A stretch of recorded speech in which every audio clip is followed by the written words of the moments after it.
अलविदा मेवात की पत्रकारिता के भीष्म पितामह विनोद बंसल अलविदा। जिसने भी आपकी लेखनी की तेजधार और शब्दों की बुनावट देखी वे आपकी पत्रकारिता की ऊंचाइयों का कायल हो गया। उनकी रंगमंच एवं रामलीलाओं के संवाद अदायगी के बेजोड़ दक्षता को कोई सानी नहीं। पत्रकार वार्ता में उनके द्वारा सवाल पूछने का लहजा और सवालों का तीखापन सामने वालों को मुश्किल में डाल देता था। नूंह जिले के वरिष्ठ पत्रकार विनोद बंसल का शुक्रवार की शाम अचानक निधन हो गया। वे पिछले कई महीनों से बीमार चल रहे थे। शुक्रवार की शाम उन्होंने अपने घर पर अंतिम सांस ली।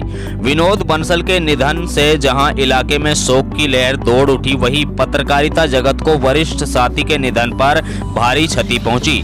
शनिवार की सुबह यहां के शिव गंगा मुक्ति धाम में उनके पार्थिव शरीर को मुखाग्नि उनके पुत्र द्वारा दी गई। उनकी अंतिम यात्रा में राजनीतिक, सामाजिक और पत्रकारों के अलावा सैकड़ों लोगों ने भाग लिया। बता दें कि विनोद बंसल 3 दशकों तक पत्रकारिता में सक्रिय रहे थे।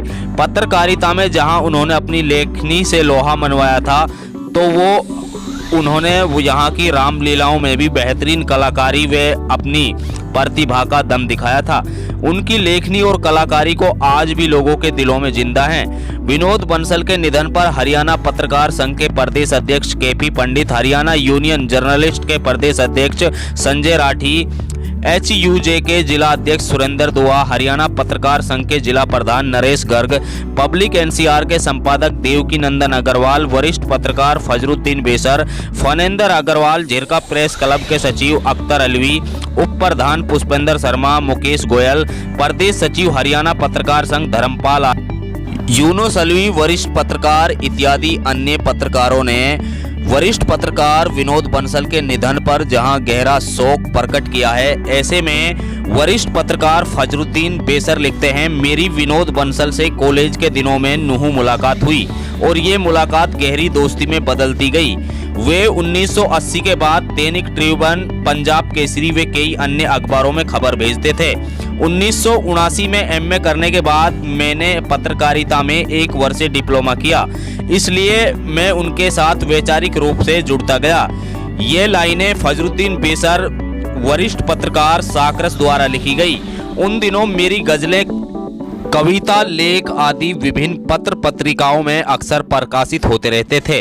अक्सर मेरी रचना के छपने की खबर मुझे विनोद से ही मिलती थी।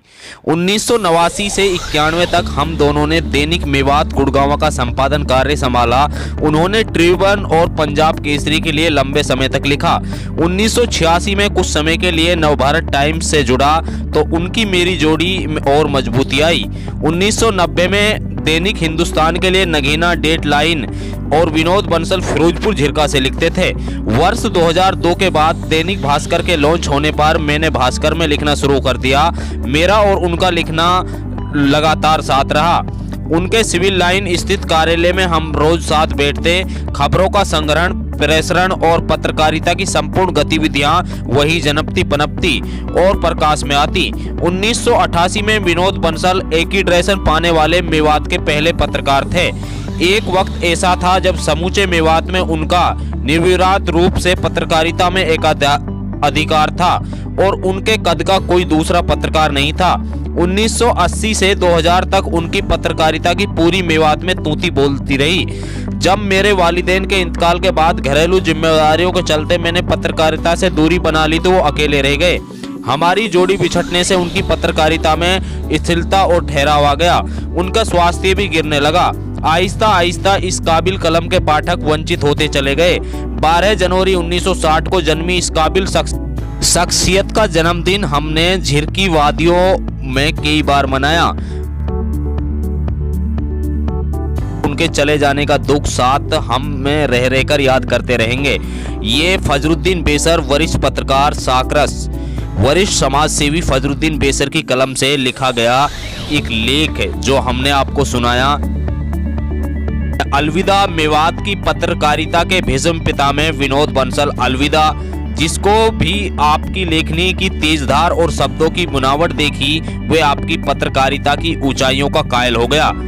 उनके रंगमंच और रामलीलाओं में संवाद अदायगी की बेजोड़ दक्षता का कोई सानी नहीं।